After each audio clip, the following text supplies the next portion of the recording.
오늘 하나님 말씀은 구약 성경 신명기 6장 4절에서 9절까지의 말씀입니다. 오늘은 특별히 어린이 교회 이유나 어린이가 나와서 우리를 대표해서 성경 봉독을 하도록 하겠습니다. 우리는 유나 어린이가 봉독할 때 자리에 일어나서 하나님 말씀을 받도록 하겠습니다. 다 자리에 일어서 주시기 바랍니다. 올라오세요. 여기서 성경 좀 놓고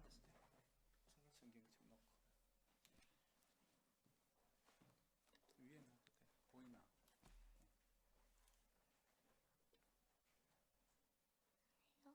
해요. 이스라엘은 들으십시오. 주님은 우리의 하나님이시요 주님은 오직 한 분뿐이십니다. 당신들은 마음을 다하고 뜻을 다하고 힘을 다하여 주 당신들의 하나님을 사랑하십시오. 내가 오늘 당신들에게 명하는 이 말씀을 마음에 새기고 자녀에게 부지런히 가르치며 집에 앉아 있을 때나 길에 갈 때나 누워 있을 때나 일어나 있을 때나 언제든지 가르치십시오. 또 당신들은 그것을 손에 메어 표로 삼고 이마에 붙여 기호로 삼으십시오. 집 문설주와 대문에도 써서 붙이십시오. 아멘. 아멘. 앞뒤 좌우로 한번 인사할까요? 주먹으로 이렇게 한번 하셔도 되고 눈 인사해도 됩니다. 하늘 복 많이 받으시기 바랍니다.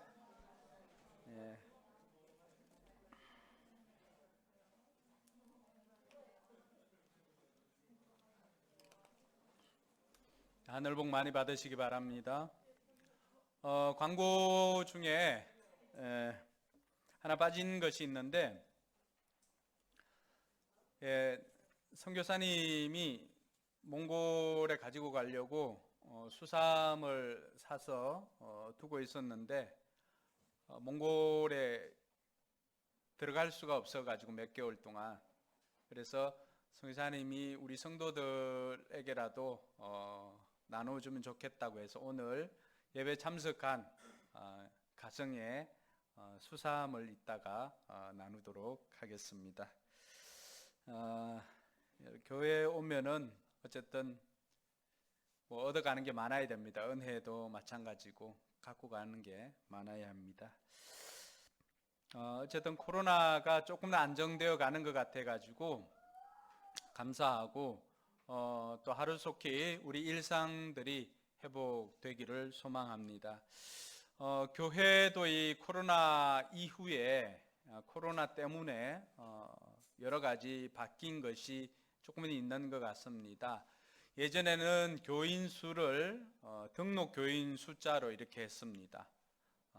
뭐 등록 교인이 10,000명 같으면은 10,000명, 그분들이면 다 출석을 하지는 않지만은 그렇게 교인 수를 정했는데 코로나19 이후로는 등록 교인 수를 교인 수로 보는 게 아니라 설교 조회 수를 교인 수로 본다고 합니다.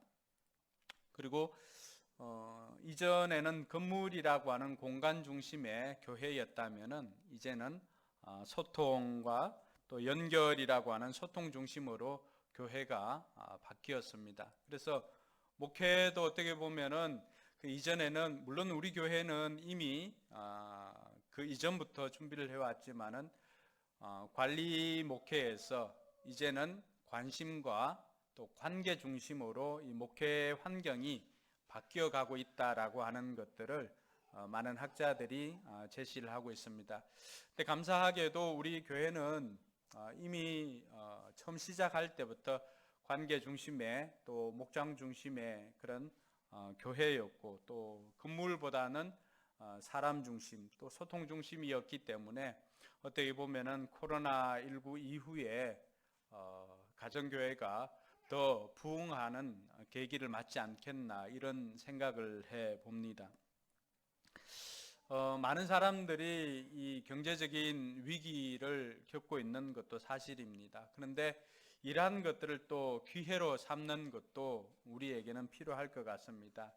2003년도에 사스가 호흡기 증후군 사스가 세계를 휩쓸 때가 있었습니다. 그때 마위는 베이징의 한 점포에서 그냥 뭐 평범한 점포였거든요. 그런데 마윈이 생각할 때 세계가 바뀌겠구나라고 생각을 하고 그 작은 점포를 전자상거래 중심으로 바꾸었습니다. 그 하나의 전자상거래 기업으로 바꿈으로 말미암아서 오프라인 중심에서 온라인 중심으로 그 회사를 바꾸게 되고 결국에는 마윈이 가지고 있던 알리바바 같은 경우는 중국 내 작은 기업을 넘어서 이제는 아시아 세계적인 기업으로 발돋움하였습니다. 코로나19가 많은 것들의 변화를 가지고 왔는데 기업하시는 분들도 마찬가지지만 저와 여러분들도 좀 유연성을 가지고 또 이 시대를 저희들이 준비하면은 훨씬 더 많은 것들을 얻을 수 있지 않나 이런 생각을 해봅니다. 그 가운데 우리 자녀들을 우리가 생각하지 않을 수가 없습니다. 우리 자녀들이 누구나 부모라고 한다면은 가지고 있는 소망은 우리 자녀들이 정말로 세계적으로 이름난 아이로 자라는 것, 그것보다 더 좋은 것이 없죠. 단순하게 이야기하면은 자녀가 좀 성공적으로 자랐으면 좋겠다라고 하는 생각을 누구나 다 가지고 있습니다. 근데 하나님께서 우리 자녀들이 성공적으로 자랄 수 있도록 몇 번의 기회를 우리 부모들에게 주시는 것 같습니다. 그 첫 번째 기회는 자녀들이 뱃속에 있을 때입니다. 뱃속에 있을 때. 임신했을 때 태교를 통해서 이 자녀들에게 좋은 것을 물려줄 수가 있습니다. 우리가 다중지능 지문 검사를 통해서 아이들 성격이나 또 인격이나 행동 양식 이런 것들을 유추할 수가 있는데 거기에 보면은 13주 정도가 되면은 이 지문이 만들어진다고 합니다. 그리고 지문이 완성되는 것은 21주가 되면은 이 지문이 완성됩니다. 그럼 이 아이가 음악성이 있는지 타고난 음악성이 있는지 아니면은 바깥에 다니는 거 좋아하는 자연성이 있는지 이러한 것들이 이미 아이가 뱃속에 있을 때 21주가 되면은 이미 결정이 난다라고 하는 거죠. 그래서 예전부터라도 우리 성경에도 보면은 야곱이 그 태교를 어떻게 합니까? 사람 태교보다도 야곱은 외삼촌 라반의 집에 있을 때 외삼촌에게서 이제 그 일한 것을 받지 못하니까 앞으로 양들이 태어나거나 양이나 염소가 태어나면은 점 있는 것이나 아롱진 것은 내가 갖고 가겠습니다라고 했을 때 양들이 물을 먹으러 개천에 이렇게 오면은 그 플라타나스 있잖아요. 그 껍질을 벗겨가지고 플라타나스 나무 그 껍질을 양들이 물을 먹을 때 그 앞에 이렇게 둡니다. 그럼 거기 앞에 왔다가 물을 먹고 하면서 그곳에서 이제 임신을 하게 되면은 그때 태어난 양들이 대부분 점이 있거나 또 아롱지거나 또 검은색이거나 이런 양들이 태어난다는 거예요. 그 짐승조차도 이런다고 한다면은 사람은 오죽하겠습니까? 사람도 엄마 뱃속에 있을 때 엄마가 어떤 생각을 하고 또 어떤 것을 보고 어떤 것을 말하는가에 따라서 그 아이들이 뱃속에서 그렇게 형성이 되는 거죠. 한 가지 제가 놀랐던 거는 지난번 어깨동무 학교 아이들 이제 이 지문을 봐준 적이 있습니다. 그때 그 자매였던가 기억에 나는데 남양주에 있는 아이들인데 이 아이들은 탁월한 음악성이 그 지문에 이렇게 나타나 있더라고요. 근데 저녁 때가 되어서 그 엄마가 왔어요. 그래서 엄마에게 물려받았는가 싶어서 엄마 손을 보니까 엄마에게는 음악성이 없었어요. 근데 음악성이 없었는데 엄마가 뭘 했냐? 이 아이들 임신을 했을 때 교회 피아노 반주를 했다는 거죠. 그러니까 아이가 임신을 했을 때 어떤 것을 하는가에 따라서 엄마에게는 부모에게는 없지만 그것이 자녀에게는 그대로 DNA로 물려지더라고 하는 거죠. 그래서 우리가 자녀를 정말로 성공시키고 싶고 정말로 뛰어난 아이로 키우고 싶다면은 1차 기회는 아이가 임신했을 때입니다. 우리 장년들은 뭐 노력하면은 될 분들 몇 분 있는데 우리 청년들은 한번 생각해 가지고 여러분들이 정말로 여러분의 자녀를 뛰어난 아이로 키우고 싶다면은 하나님께서 처음 기회를 주실 때는 태교입니다. 임신했을 때입니다. 두 번째 기회를 줄 때는 그렇게 출산을 하고 나서 이제 12세에서 13세 정도까지입니다. 그때가 되면은 우리 아이들이 하나님의 말씀으로 잘 양육받을 수 있도록 여러분들이 그때 하나님께서 한 번 더 기회를 주십니다. 왜 12세, 13세 정도냐 그러면은 12세나 13세를 넘어서면은 그때는 부모들이 이야기를 해도 그 부모님의 말씀대로 하질 않고 오히려 반항하며 말씀을 듣지 않을 때가 있더라고 하는 거죠. 그래서 그 기회를 12세나 13세 이전에 아이들이 정말로 바르게 자랄 수 있도록 그때 제대로 양육을 하는 것입니다. 그게 두 번째 기회예요. 그걸 놓쳐버리면은 그 다음에는 어떻습니까? 부모님들이 아무리 이야기를 해도 그때부터는 잔소리가 되는 겁니다. 그래서 유대인들 같은 경우는 유대인들은 12세, 13세 때 성인식을 하거든요. 그 성인식이 지나고 난 다음부터는 부모가 더 이상 그 자녀들에게 뭘 해라 하지 말라라고 이야기를 하지 않습니다. 그때부터는 어떻게 하면 되는지 조언만 할 뿐이지 직접적으로 뭘 해라 하지 말라라고 이야기를 하지 않습니다. 그럼 이 2차 두 번째 기회가 주어졌을 때 우리가 우리 아이들에게 우리 삶으로 본을 보여주지 못한다면은 우리는 정말로 중요한 시기를 놓쳤다고 할 수가 있습니다. 그럼 그 다음부터는 어떻게 할 것인가? 그 다음부터는 뭐 요게벳의 노래입니까? 그게 보면 그 가사에 이런 게 있습니다. 너의 참 주인, 너의 참 부모이신 하나님, 그 손에 너의 삶을 맡긴다. 너의 삶의 참 주인, 너를 이끄시는 주 하나님 그 손에 너의 삶을 드린다. 이것은 요게벳이 더 이상 모세를 그 갓난애를 데리고 있지 못해서 그 갈대 상자를 만들고 역청을 바르고 그 아이를 이제 강물에 띄워보낼 때 아마 이런 마음이었지 않나 하는 생각으로 불렀던 노래죠. 최근 들어서 이제 요게벳의 노래가 많이 뜨는 것 같습니다.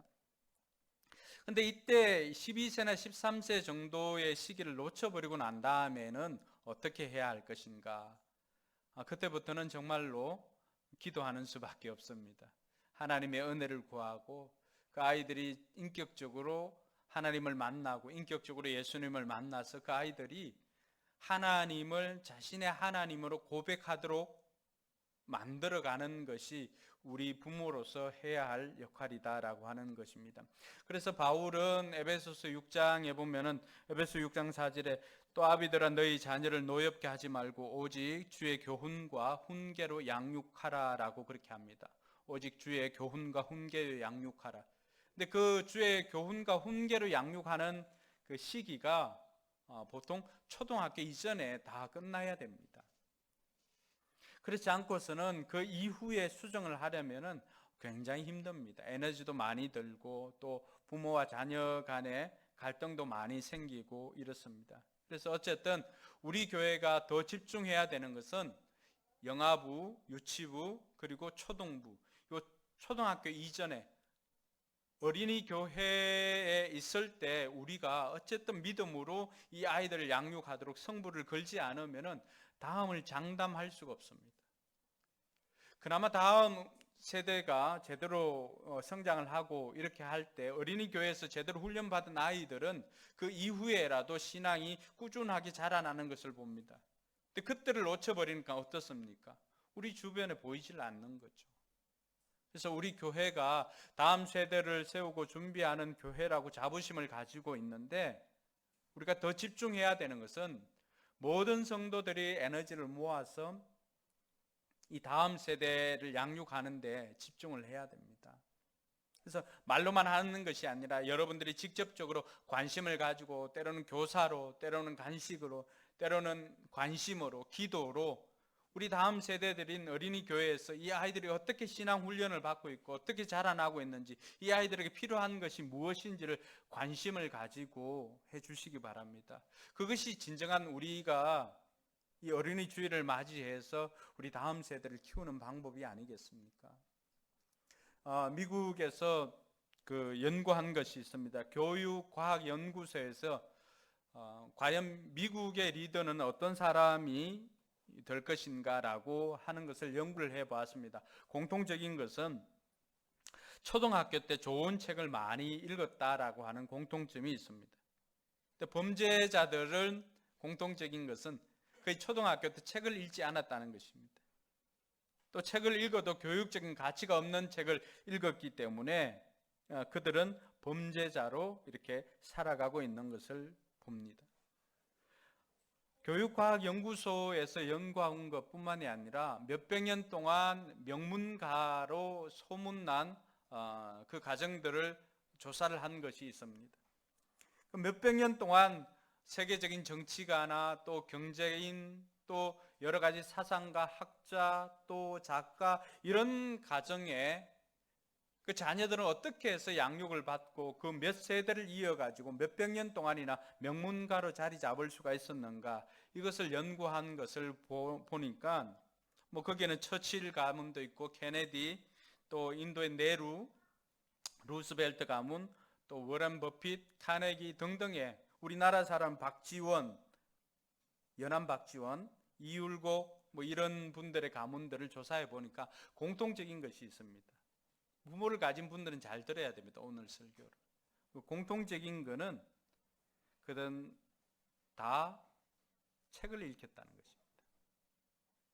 고전과 역사에 대한 지대한 관심을 가지고 자녀들에게 독서와 역사와 언어를 가르쳤다라고 하는 것입니다. 그러니까 이런 것들을 통해서 그들은 몇백 년 동안 이어져 오면서 그 가문을 명문 가문으로 바꾸어 갈 수가 있었고 세워갈 수가 있었다라고 하는 것입니다. 여러분들의 가정을 명문가로 만들고 싶다면 먼저 해야 되는 것은 아이들에게 책을 읽히는 것입니다. 그리고 역사를 가르쳐 주는 것입니다. 한 걸음 더 나아간다면은 거기에서 그 아이들이 세계적인 언어들을 배워서 습득을 해서 세계적인 것에 저항이 없도록 만드는 것이 우리가 해야 될 일인 것입니다. 근데 이렇게 몇백 년 동안 이어져 왔던 명문가가 있다면은 성경에는 3400년 동안이나 시간이 지나면서 명문 가문으로 세워지는 그 비결을 소개한 것이 성경에 나오고 있습니다. 그게 유대인들의 교육 방법입니다. 성경에 보면은 이 유대인들은 어떻습니까? 유대인들의 자녀 교육은 정말 탁월하다고 할 수밖에 없는 것이 세계 인구의 0.25%를 차지하고 있지만은 노벨상 수상자의 30%가 유대인입니다. 그리고 세계 500대 기업의 중간 간부들을 보면 41.5%가 유대인입니다. 비록 사람들은 세계에서 차지하고 있는 인구 비중은 0.25% 정도밖에 되질 않는데 정치, 경제, 사회, 문화, 미디어 모든 영역의 대부분의 영역에 거의 30% 이상이 유대인들이 자리 잡고 있더라고 하는 것입니다. 제가 칼럼에도 그런 걸 썼지만은 그러면 이들이 나라로서의 모습을 가지고 있었던 것은 한 500년 정도밖에 되질 않습니다. 나머지 2900년은 그냥 노예로 살 때도 있었고 나라를 잃어가지고 뿔뿔이 흩어질 때도 있었습니다. 근데 이들이 3400년이 지났지만은 오늘까지도 세계적인 명문가로서 이름을 떨칠 수 있었던 것은 무엇 때문인가?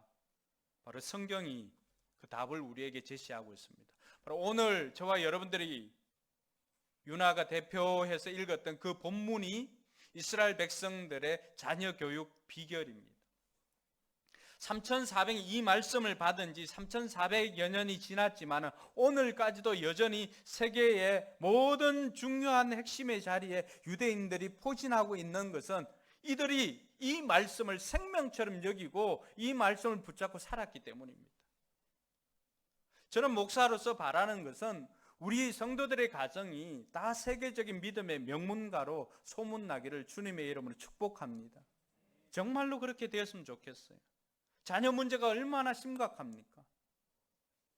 그런데 우리 또한 오늘 주어진 하나님께서 하나님의 백성들에게 주신 이 말씀을 우리도 붙잡고 산다면은 우리 역시도 자자손손 천대까지 복을 주신다라고 하는 하나님의 그 말씀처럼 자자손손 천대까지 여러분 한번 계산해 보십시오.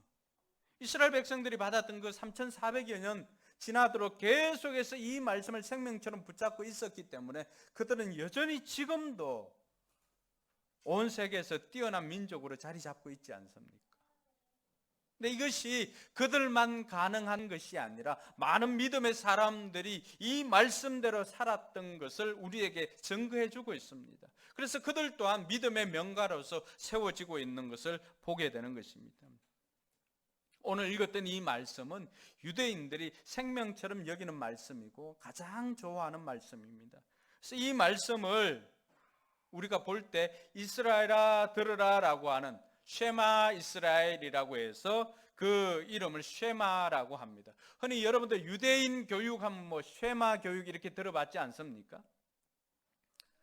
그건 신앙뿐만 아니라 일반 교육학계에서도 이름이 나 있는 것이 쉐마 교육입니다. 그 쉐마라고 하는 것은 들으라라고 하는 히브리어입니다. 쉐마 이스라엘, 들으라 이스라엘. 오늘 6장 4절에 시작할 때 이스라엘아 들으라라고 하는 말씀이 히브리어로 쉐마 이스라엘입니다. 이스라엘 백성들이 이 쉐마를 붙잡고 살았기 때문에 그들은 수천 년이 지났지만은 그 자녀들을 정말로 믿음의 사람으로 세계적으로 뛰어난 아이들로 성장하게 만들었던 것입니다. 그러면 이들이 가르쳤던 하나님께서 이스라엘 백성들에게 너희들이 가나안 땅에 들어가면 오늘 3절에 보니까 그곳에 들어가서는 하나님께서 약속하신 이 말씀만 지키면 너희들 번성할 것이다. 즉 자녀들도 성공하게 될 것이고 모든 사람들이 성공하게 될 것이다 라고 했는데 그 비결을 4절부터 9절까지 들려준 것입니다. 그래서 이 쉐마의 내용을 먼저 우리가 알 필요가 있는데 쉐마의 내용은 두 가지입니다. 하나는 하나님은 우리 하나님이시고 오직 한 분뿐이시다라고 하는 것입니다. 여러분 하나님께서 우리의 하나님이시고 그 하나님은 오직 유일하신 하나님이시다라고 하는 이 고백이 왜 그렇게 중요할까요? 이스라엘 백성들이 지금 이제 어디로 들어가야 됩니까? 가나안에 들어가야 되는데 가나안에 들어가면은 그곳에는 가나안 사람들이 섬기는 신이 있습니다. 바알 신이 있고요, 아세라 신이 있고요, 사람으로 만든 신들이 별의별 종류들이 다 있습니다. 하나님께서 이스라엘 백성들에게 먼저 요구했고 기대했고 그 자녀들에게 가르쳐야 할 것이 무엇인가? 하나님만이 우리의 하나님이라고 하는 것입니다. 할렐루야. 요게벳의 노래에도 이 내용이 있지 않습니까? 너의 참 부모 되시는 하나님이 너의 참 하나님이시다라고 하는 것을 고백하라는 거죠. 그 하나님 앞에 자녀들의 삶을 의탁하는 것입니다. 바알이나 로마 신화에 나오는 신이 아니라 이방 신이 아닌 오직 하나님 한 분만이 우리의 하나님이시다라고 하는 그 고백을 하는 것입니다. 그래서 그 고백을 하는 사람들은 누구의 보호를 받을 수가 있습니까? 하나님의 보호를 받을 수가 있는 것입니다. 그러니까 하나님께서 그들을 지켜주시고 보호해 주시니까 어느 누구가 그들을 넘볼 수가 있겠습니까? 그들이 비록 작은 숫자지만은 그때로부터 시작해서 지금까지도 세계 어느 나라도 이스라엘을 쉽게 넘볼 수가 없습니다. 여러분 그들이 주변에 있는 중동 나라의 크기들이나 이런 것들을 봐도 이스라엘은 그들에 비해서는 정말로 작은 곳입니다. 사람도 적고요. 근데 그들은 그 큰 땅덩어리를 가지고 있고 오일머니를 통하여서 부를 축적하고 무기를 가지고 있어도 이스라엘을 침범할 수 없는 이유는 뭘까요? 그것은 하나님께서 이스라엘 백성들이 하나님의 말씀을 붙잡고 하나님께서 지켜주시고 보호해 주시면은 그들이 하나님만을 참 하나님으로 섬겼을 때 하나님께서 그들에게 주신 복인 줄 믿으시기 바랍니다. 오늘 이러한 유일한 하나님 앞에 우리가 해야 될 것이 있습니다. 그래서 오늘 말씀에 보면은 5절에 뭐라고 나와 있습니까? 같이 한번 읽어볼까요? 당신들은 마음을 다하고 뜻을 다하고 힘을 다하여 주 당신들의 하나님을 사랑하십시오.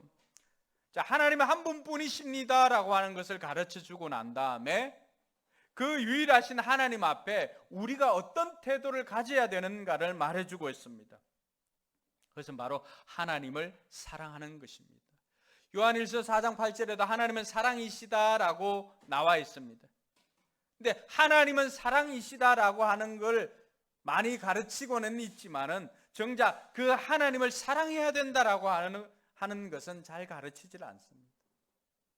하나님께서 이스라엘 백성들이 세계에 뛰어난 민족이 되고 또 번성하게 되기 위해서 이들이 배워야 할 것이 뭐가 있습니까?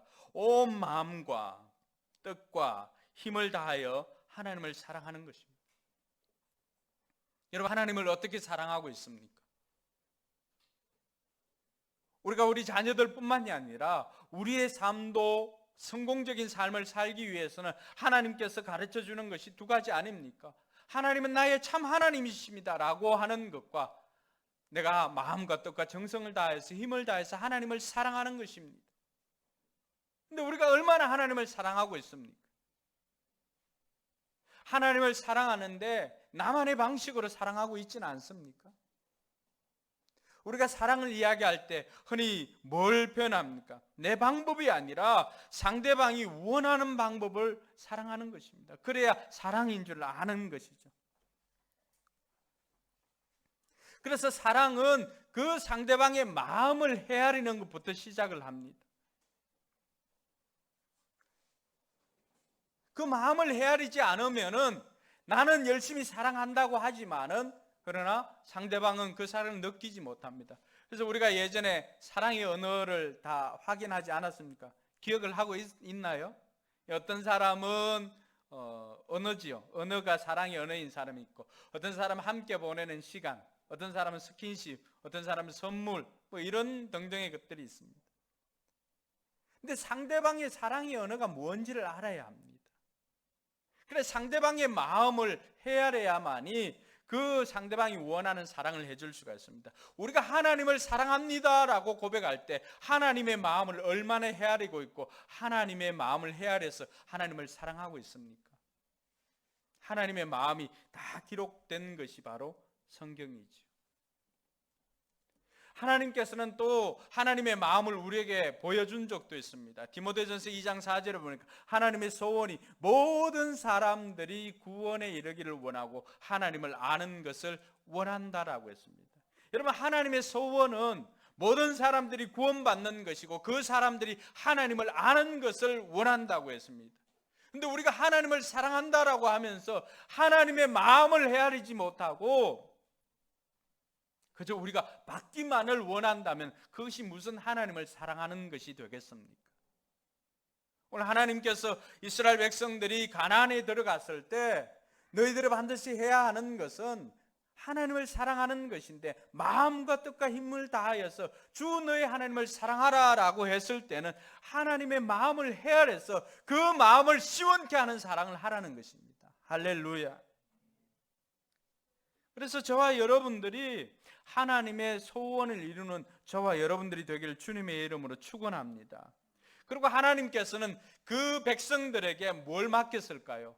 그 백성들에게 자녀들을 이렇게 가르쳐라라고 하면서 하나님을 사랑한다라고 한다면 하나님께서 여러분의 가정에 맡긴 자녀들을 이렇게 양육하십시오라고 하는 쉐마를 그들에게 들려주었던 것입니다. 우리가 하나님을 마음과 뜻과 힘을 다하여 사랑하는 것은 하나님 마음을 헤아려서 영혼 구원하는 것과 또 우리에게 맡겨준 자녀들을 믿음의 세대로 제대로 키우는 것입니다. 그것이 우리가 하나님의 방법으로 하나님을 사랑하는 것입니다. 오늘 이스라엘 백성들에게 하나님께서 들려주시는 쉐마가 바로 그러한 것입니다. 이 쉐마는 언제 가르치라고 하고 있습니까? 오늘 7절 말씀에 보니까 먼저 어디에서 가르칩니까? 같이 한번 읽어볼까요? 자녀에게 부지런히 가르치며 집에 앉아 있을 때나 길을 갈 때나 누워 있을 때나 일어나 있을 때나 언제든지 가르치십시오. 말씀에 보면 뭐라고 되어 있습니까? 모든 공간에 쓰죠. 모든 거. 어디에 있으나 또 언제든지 누워 있을 때나 일어날 때나 언제든지 모든 시간입니다. 그러니까 하나님께서는 하나님의 자녀들을 언제 어디서든지 가르치라고 하는 것입니다. 8절과 9절에 보면 8절에는 어떻게 나오고 있습니까? 또 당신들은 그것을 손에 매어 표로 삼고 이마에 붙여 기호로 삼으십시오. 집 문설주와 대문에도 써서 붙이십시오. 자녀들을 가르치는 방법에 있어서는 다양한 방법으로 시도를 하라는 것입니다. 그 자녀들이 기억할 수 있는 방법을 총동원해서라도 자녀들을 부지런히 가르치라고 하는 것입니다. 어떤 경우에는 집에다가 붙여놓기도 하고, 어떤 경우에는 이마에 이렇게 표로 삼기도 하고, 어떤 경우는 손목에 붙이기도 하고, 어떤 경우는 벽에다 붙여놓기도 하고. 우리 벽에는 뭐가 붙어 있습니까? 주로 냉장고 벽에는 치킨집, 피자집 이런 것들이 다 붙어 있지 않습니까?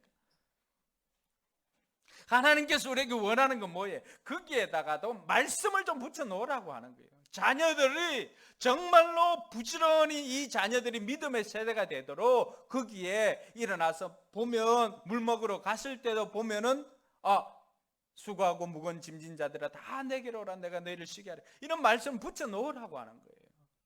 다양한 방법으로. 그게 흔히 유대인들이 했던 테필린이라고 하는 방법이 그런 방식입니다. 암송하게 하는 거죠. 그 말씀이 삶이 되게 하기 위해서 여러분 말씀을 받고 3400년이 지났지만 여전히 이스라엘 백성들은 그 말씀들을 암송하고 있습니다. 지금도 유대인들이 다니는 일반 학교에 가면은 오전에는 뭘 하나요? 오전에는 성경 공부합니다. 그리고 오후에는 일반 학문을 배웁니다. 그럼에도 불구하고 미국에 있는 그 아이비리그 명문 학교에 가장 많은 비중을 차지하고 있는 사람들이 유대인입니다. 유대인. 어떻게 이게 가능할까요? 자녀들에게 다양한 방법을 통하여서 이 자녀들이 하나님의 말씀을 먼저 배우도록 신앙에 있어서 말씀의 조기 교육을 시작한 것입니다. 태어날 때부터. 그래서 이 아이들이 모여 있을 때 학교에 가서나 이 아이들이 가장 어렸을 때도 오늘 지원이 같은 조만할 때도 마찬가지입니다. 가서 뭘 볼 때는 우리는 꿀을 아이들에 먹이면은 이 말을 잘 못한다고 하지 않습니까? 근데 어쨌든 아이들이 말을 배우고 글을 배울 때 가서 꿀을 어떤 경우에는 종이에다가 이렇게 발라서 주기도 합니다. 왜냐하면 그 말씀이 송이꿀보다도 더 달다라고 하는 것을 직접적으로 감각적으로 가르치기 위해서. 그러니까 이들이 자녀를 키우기 위해서, 자녀를 교육하기 위해서, 이들이 자녀를 하나님의 사람으로 만들기 위해서는 온갖 방법으로 다양한 방법을 다 동원해서라도 자녀들을 부지런히 가르친다는 것입니다. 여기에 비결이 있는 것입니다. 그래서 그 자녀들이 하나님의 말씀을 암송하고 그 말씀을 가지고 살아갈 때 그러면 그 말씀을 가지고 사는 아이들이 곁길로 갈 수가 있습니까? 그렇지 않습니다. 하나님의 보호하심을 받게 되고 또 하나님께서 가르쳐 주신 그 말씀대로 살게 되니까 이 아이들이 뛰어날 수밖에 없습니다. 왜 그럴까요? 성경은 지혜의 근본이 뭐라고 했습니까? 하나님을 경외하는 것이라고 했습니다. 지식의 근본이 뭐라고 했습니까? 하나님을 경외하는 것이라고 했습니다. 하나님을 마음과 뜻과 목숨과 힘을 다해서 하나님을 사랑하니까 하나님께서 이 아이들에게 뭘 줍니까? 지혜를 줄 수밖에 없는 것이죠. 저는 우리 다음 세대들이 우리 교회 어린이 교회 아이들이나 청소년들이 하나님을 높이고 하나님을 경외함으로 말미암아서 하나님께서 주시는 지혜로 이 아이들이 활동할 그 모든 영역에 탁월한 리더로 자라나길 매일매일 기도하고 있습니다.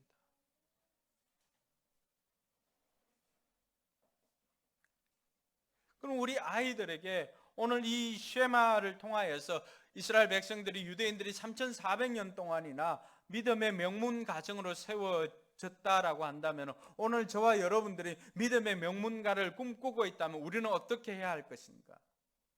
그 첫 번째는 부모가 먼저 말씀의 사람이 되는 것입니다. 하나님께서 하나님의 자녀를 부모에게 부탁하면서 6절에 뭐라고 했습니까? 6절 같이 한번 읽어볼까요? 내가 오늘 당신들에게 명하는 이 말씀을 마음에 새기고, 이렇게 되어 있습니다. 하나님께서 자녀들을 가르치기 전에 먼저 그 말씀을 누가? 부모가 그 마음에 새기라고 하는 것입니다. 여러분, 마음에 새기는 것이 쉽습니까? 굉장히 어렵습니다. 돌 위에 이렇게 새기는 것도 쉽지 않죠. 돌 위에 새길 때 어떻게 합니까? 먼저는 종이 글자를 이렇게 붙여가지고 거기에다가 드릴이나 이런 것을 글자 따라서 이렇게 하는 거죠. 새길 때 얼마나 힘이 듭니까? 근데 한번 그렇게 돌 위에라든지 새기고 나면은 어떻습니까? 사라지지 않죠. 뭘 이야기하는 거죠? 새기는 것은 어렵지만 새겨지면은 그것이 사라지지 않는다는 것입니다. 즉 우리의 삶으로 이 새길 때는 반복해서 하는 것입니다. 우리의 마음에 새기는 것도 마찬가지입니다. 한 번 했다고 해서 그것이 우리의 마음에 새겨지는 것이 아닙니다. 계속적으로 반복적으로 그것을 말씀대로 실천하고 행동하고 살아가다 보면은 그것이 실천되어지는 말씀이 어떻게 됩니까? 우리 마음속에 새겨지는 것입니다. 그래서 우리가 말씀의 사람이 되기 위해서 먼저 우리가 해야 되는 것은, 내가 그 말씀이 그러한가 해서 날마다 말씀을 가지고 묵상하고 말씀대로 살아보는 것입니다.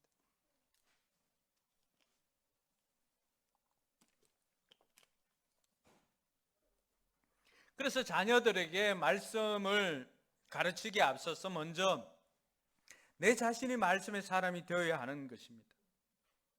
그래서 어떤 경우를 만나더라도 그 말씀이 내 삶에 육화되어서 이제는 자동적으로 처리가 되어야만 합니다. 어느 정도까지 되어야 하냐 그러면은, 신앙이 우리의 제2의 본성이 되도록 해야 됩니다. 말씀이 우리의 제2의 본성이 되도록 해야 됩니다. 반복적으로 실천하고 반복적으로 살아보고 이렇게 함으로 말미암아서 내 마음에 자동적으로 처리가 될 수 있도록 마음의 색이라고 하는 것입니다. 그렇게 말씀의 사람이 될 때 우리 자녀들에게 말로 하지 않아도, 자녀들에게 그 골든타임을 놓쳐도 우리의 삶이 그러하다면 우리의 자녀들은 그걸 보고 자라게 되는 것입니다.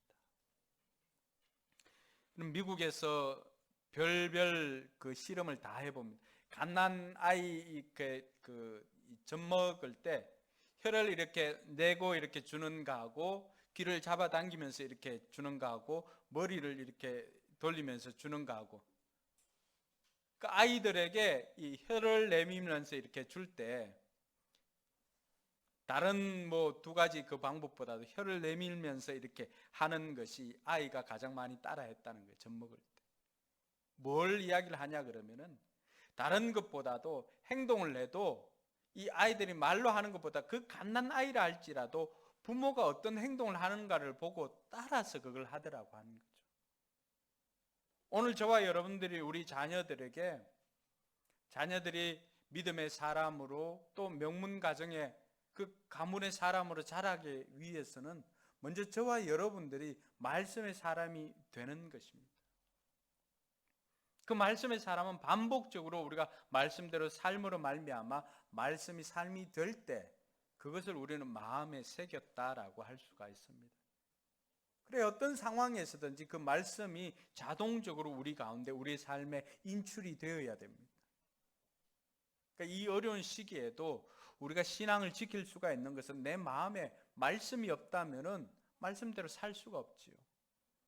그래서 자녀들을 가르치기에 앞서서 먼저 저와 여러분들이, 우리 부모들이 말씀의 사람 되기를 주님의 이름으로 축원합니다. 두 번째는 부모가 자녀를 가르치는 것입니다. 오늘 7절에 하나님께서 자녀 양육을 부탁한 사람들은 누굽니까? 부모입니다. 자녀에게 부지런히 가르치며, 이렇게 되어 있습니다. 하나님의 마음을 헤아리고 하나님을 사랑하는 방법은 다른 것이 아니라 자녀를 하나님의 사람으로 양육하는 것이 하나님을 사랑하는 방법이라고 오늘 성경은 가르쳐주고 있습니다. 그래서 유대인들은 이 말씀을 3400년 동안이나 목숨 걸고 지킨 것 중에 하나가 자녀를 말씀으로 가르치는 것이었습니다. 그래서 이 말씀을 유대인들은 가장 중요한 말씀으로 그들은 생각을 하고 있습니다. 여러분, 유대인들은 이방 민족들에게 전도하지 않습니다. 그러니까 유대인들은 자기 자녀에게만 말씀을 전수하는 것입니다. 그러니까 그 말씀을 자녀들에게 전수하니까 수천 년이 지나도 자녀들이 말씀의 사람으로 계속해서 남게 되는 것입니다. 오늘 자녀 교육의 1차적인 책임은 부모에게 있음을 우리가 기억을 해야 합니다. 자녀의 구원 문제도 마찬가지입니다. 교회나 목회자에게 하나님께서 묻는 게 아닙니다. 하나님께서 자녀의 구원 문제를 먼저 묻는 것은 부모입니다. 부모에게 묻겠다고 그렇게 이야기를 합니다. 그래서 부모가 자녀를 가르치는데 아까도 이야기했지만은 그 기간이 언제까지인가? 대부분 한 12, 13세까지입니다. 그러니까 유대인들은 성인식 이후에는 굉장히 자유롭습니다. 그래서 12, 13세 성인식이 될 때 그들에게 있어서는 성인식을 굉장히 거창하게 해줍니다. 우리는 언제지요? 만 20세인가요? 장미꽃 주고 향수 주고 이렇게 하잖아요. 유대인들은 그렇게 하지 않습니다. 한 12살이나 13살 되면 한 1년 동안 이 부모님들이 그 성인식을 준비합니다. 이 성인식 할 때 주변에서 와서 친척들이나 형제들이 와서 칭찬 축의금을 전달해 주는데 평균적으로 한 어느 정도 축의금이 모이냐 그러면 평균 한 5만 달러 이상 모입니다. 한 5천만 원 정도. 그리고 그 돈은 그 자녀들 것이 됩니다. 부모들은 조언만 이렇게 해줍니다. 투자를 할 때는 어떻게 해야 되고 이런 조언만 해줍니다. 그러니까 아이들이 대학을 졸업하거나 20세가 넘어가면 이미 그때는 이 아이들이 몇 년만 지나면은 그때 성인식 할 때 받았던 돈이 한 1억 정도 가지고 시작을 한다고 해도 틀리지는 않습니다. 왜 그들이 상권을 다 차지하고 있을까요? 여러분, 그래서 이스라엘 백성들을 유대인들은 12, 13세 그 시기가 넘어가기 전까지 아이들에게 정말로 엄하게 말씀을 가르칩니다. 그 이전에는 부모들에게 묻습니다. 거기서 우리가 한 가지 힌트를 얻는 것이 예수님께서 누가복음에 보면은 12살에 예수님께서 예루살렘으로 올라갑니다. 그때가 아마 성인식 때라고 생각을 합니다. 예수님께서 유대인 회당에 들어가서 뭘 했지요? 부모님들은 명절을 지키러 갔다가 부모님들은 돌아왔는데 아직 예수님이 돌아오질 않으니까 다시 가던 길을 돌아가니까 예수님이 어디에 있는 거예요? 예수님이 랍비들하고 유대인 회당에서 성경을 질문하고 이야기를 하고 있습니다. 이게 왜 가능하냐 그러면은 12세 전까지는 아이들은 스승 랍비나 이런 사람이 질문을 할 수가 없습니다. 왜 그럴까요? 부모에게 물어야 됩니다. 부모에게. 그러니까 성인이 되고 난 다음에는 유대인 회당에서 말씀을 배우고 말씀을 서로 토의하고 이렇게 가능하지만은 12세 이전에는 부모에게 묻습니다. 부모에게. 예수님께서 12살 때 회당에 가서 선생들과 함께 말씀에 대해서 강론을 했다라고 하는 것은 예수님께서도 그때 성인이 되었다라고 하는 것입니다. 그래서 유대인들은 10명만 모이면 회당을 만들 수가 있거든요. 그러니까 자기 자녀들을 중심으로 해도 12살 이상이 되면은 성인으로 여겨주기 때문에 그 아이들을 데리고 회당을 만들 수가 있습니다. 거기서 뭘 하나요? 말씀을 가르치는 것입니다.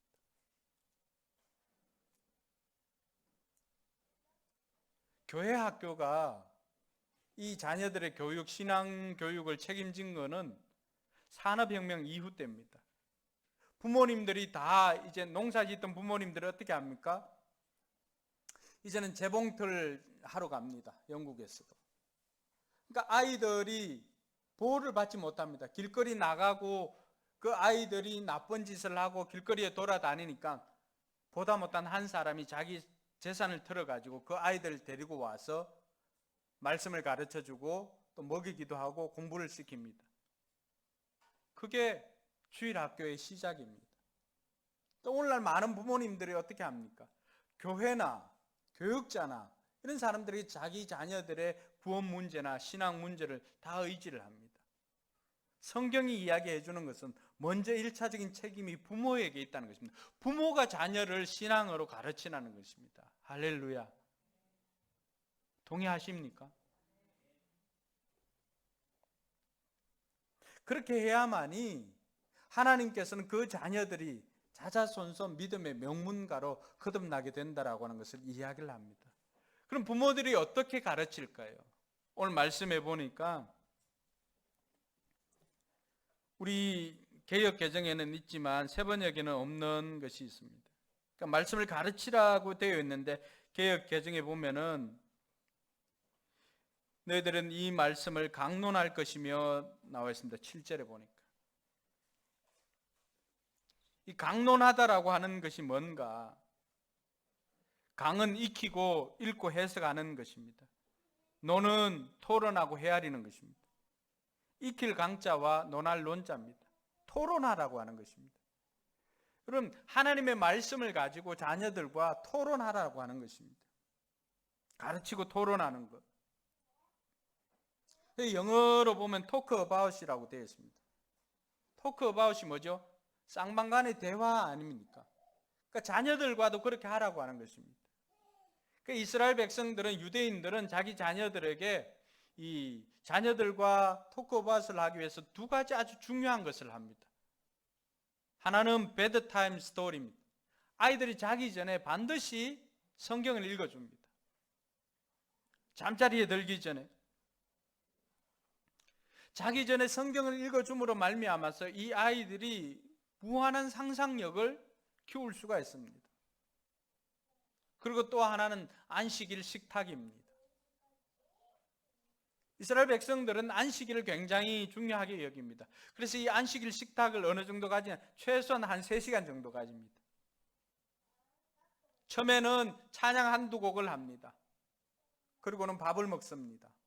그리고는 거기에서 말씀을 가지고 한두 시간씩 이야기하면 한 1시간 정도 이야기를 합니다. 그러니까 모든 유대인들은 그날에 같은 본문으로 같은 이야기를 합니다. 너무 중요하죠. 누구를 만나도 어느 집에서든지 다 그날에 해야 될 본문들이 정해져 있습니다. 다 같은 본문입니다. 그러니까 그 자녀들과 모여가지고 말씀을 가지고 토론을 합니다. 예를 들면 뭐 베스다 광야에서 5,000명을 먹였다 그랬는데 그 5,000명에는 남자만 5,000명일까요? 뭐 등등의 질문을 할 수가 있겠죠. 질문을 하고 답을 하고 질문을 하고 답을 합니다. 그 말씀 토론하는 시간을 1시간 정도 가집니다. 그러고 나머지 한 2시간, 2-3시간 정도는 뭘 하냐 그러면은 그 아이들이 평소에 어떤 생각을 가지고 있고 어떤 이야기를 하는지 나눔을 합니다. 이것이 안식일 식탁인데 그 밥상머리 교육이 오늘 유대인들을 세계 뛰어난 민족으로 만들었습니다. 근데 이것을 우리는 이미 하고 있죠. 뭐 하고 비슷해요? 목장 모임, 목장 모임. 저는 이번 이 코로나19 때 여러분들이 가족 목장을 하는 것을 보고 이미 여러분들은 이러한 시스템들을 다 가지고 있다라고 하는 것입니다. 우리가 잘 실천을 안 해서 그렇지. 가족들과 밥을 같이 먹고 하면서 자녀들의 이야기를 듣는 것입니다. 근데 우리가 좀 약했던 것이 뭐죠? 말씀 실천이에요. 따로 여러분들이 말씀에 대한 고민을 할 필요가 없잖아요. 이걸 가지고 가서 여기 질문들이 있잖아요. 그죠? 질문하고 제가 또 설명을 해드렸잖아요. 그럼 그 설명한 것을 가지고 같이 한번 이야기를 하는 거예요. 그 아이들이 대답을 하게 만드는 것입니다. 놀라운 것은 아이들이 듣기만 하면은 듣고 얼마 지나지 않으면 90%를 잊어버립니다. 근데 아이들이 말하고 아이들이 가르치게 되면 어떻게 될까요? 대부분의 것들을 아이들이 기억을 합니다. 가르치면. 그래서 우리가 강의하는 아이들이라고 하는 것을 도입한 이유도 여기에 있는 거예요. 그러면 사람이 짐승하고 다른 게 뭐예요? 언어하고 사고하는 거예요. 교육은 사람을 사람 되게 하는 게 교육 아닙니까? 그래서 말하게 하는 것과 사고하게 하는 거예요. 오늘 이 토크 어바웃이라고 하는 강론하다라고 하는 것이 어떻게 보면은 우리가 알고 있는 하브루타의 핵심입니다. 쌍방이 대화를 주고받는 이 하브루타가 오늘날 유대인들을 세계에 뛰어난 민족으로 만들어 놓은 것입니다. 그래서 저와 여러분들이 우리 자녀들을 정말로 믿음의 명문가, 믿음의 세대 성공한 사람들로 키우고 싶다면은 지금부터라도 부모들이 이 자기 전에 성경을 읽어준다거나 그 시기를 놓쳤다면은 아이들과 함께 이 식탁 문화를 가족 목장을 하는 것입니다. 할렐루야. 그 가족 목장을 통하여서 찬양하고 또 말씀을 가지고 너희들은 어떻게 생각하니? 또 나는 어떻게 생각한다고 그 이야기를 말씀을 가지고 토론을 하고 그러고 난 다음에 아이들의 일상을 한번 들어보는 거죠. 삶을 나누는 거죠. 그럼 부모들도 할 이야기가 있지 않습니까? 그러면은 부모들이 자녀들을 알게 됩니다. 가족끼리 숨기는 게 없습니다. 모든 관계를 깨는 게 뭡니까? 거짓말입니다. 근데 그렇게 나눔을 할 때는 거짓말이 없잖아, 그렇죠? 관계를 깨는 것은 거짓말이지만 진실한 나눔은 관계를 회복시켜 줍니다. 저는 우리 교회에 속한 성도들은 자녀들 문제나 또 부부간의 문제나 이런 문제들이 목장 안에서 해결되기를 주님의 이름으로 축원합니다. 서로 마음을 알아주고 격려하고 응원해주고 하면은 여러분 그 모임에서 그 목장을 통하여서 세계적인 명문 가정들이 만들어지는 것입니다.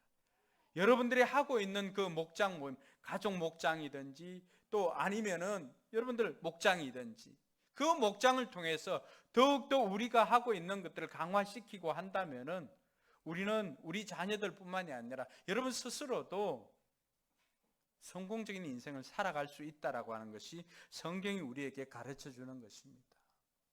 오늘 이스라엘 백성들, 유대인들이 이 쉐마를 가지고 3400년 동안이나 지났지만 여전히 지금도 세계에서 뛰어난 민족으로 자리 잡고 있는 것처럼 저와 여러분들도 이 어린이 주의를 통하여서 이러한 것들을 가지고 우리 삶에 적용해서 모두가 하나님 나라를 살아갈 때 번성함으로 하나님께 영광 돌리는 저와 여러분들이 되길 주님의 이름으로 축원합니다.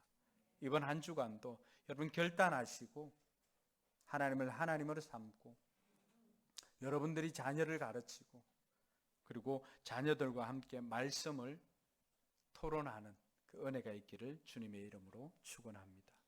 기도하겠습니다.